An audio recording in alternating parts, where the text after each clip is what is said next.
The Nintendo Switch 2 is finally here, my nigga, and so are the problems. If you was trying to cut up in Mario Kart and trying to make a method off of parlays, I got some bad news for you, my nigga. Joy-Cons have begun to drift already on the Nintendo Switch 2 console, and I wish this was rage bait, bro. I was in the middle of my obligatory Dune 2 rewatch, and something caught my eye on Twitter. About 2:30 a.m. yesterday, Dextero made a post stating that Nintendo is offering free replacements for drifting Joy-Con 2 controllers and the controller. Sorry, hold on.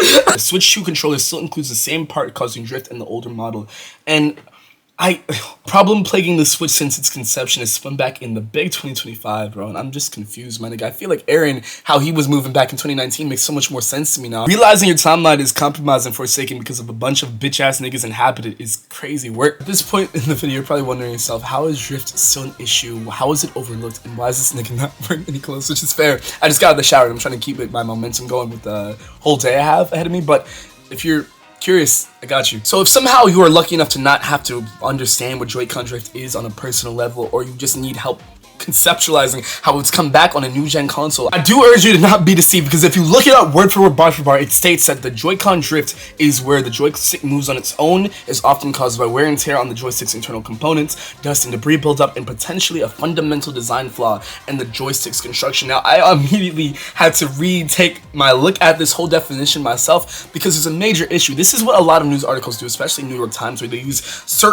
they alleviate certain pressure and certain words to kind of construct and paint a different narrative. Like, I'm not gonna get into the political aspect, which as much as I love to, I just don't have the time for it right now. But my problem lies with their use of potentially, because Joy-Con drift is an intrinsic part of the Nintendo Switch 2 console. I don't know how it is that $1 billion company has this kind of problem on the back end. This is a problem that lays on Nintendo's manufacturing, and there's a plethora of sources, especially coming from others that are in the manufacturing scene. I'm not sure if it's employees or people in the bigger echelons, but they also claim that this is an intrinsic hardware malfunction or kind of malfunction akin. Nintendo's free Joy-Con repair program was implemented around July 2019, specifically on July 23rd, 2019, if I'm not mistaken.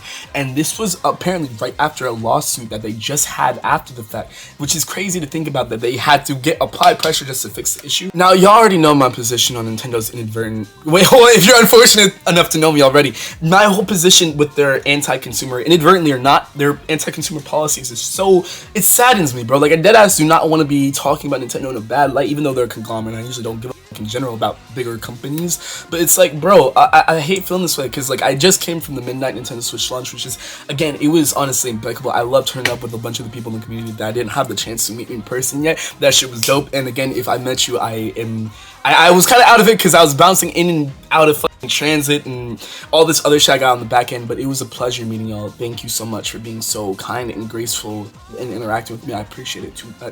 Tenfold, thank you. The dichotomy between the experiences that Nintendo can provide for people mixed with the bullet, I don't know what to call it. Like, these niggas are tripping. As for how Joy-Con drift is still happening, up until recently, it was kind of bewildering me myself, bro. How does a multi-billion-dollar company fumble this badly perpetually? Like, it's just okay. I have an answer for y'all. A lot of people have been citing a model called planned obsolescence. It's a policy of producing consumer goods that rapidly become obsolete and so require replacing, achieved by frequent changes in design, termination of the supply of spare parts, and the use of non-durable materials. And bruh, yo, nigga, honestly, they're finessing like older generations and young niggas alike. I don't want to stress out, this is a microcosm of something much greater. I believe that if gaming is going to continue to provide and thrive within depthful experiences, one's equal and mechanics and value from a story perspective, then the gestalt of this future timeline would need to be comprised of companies that enable this to be at the forefront of their ethos, which we've seen time and time again, especially with Nintendo, which I'm about to talk about the Peach thing after this in a separate video, because it has me blown, especially in our economy.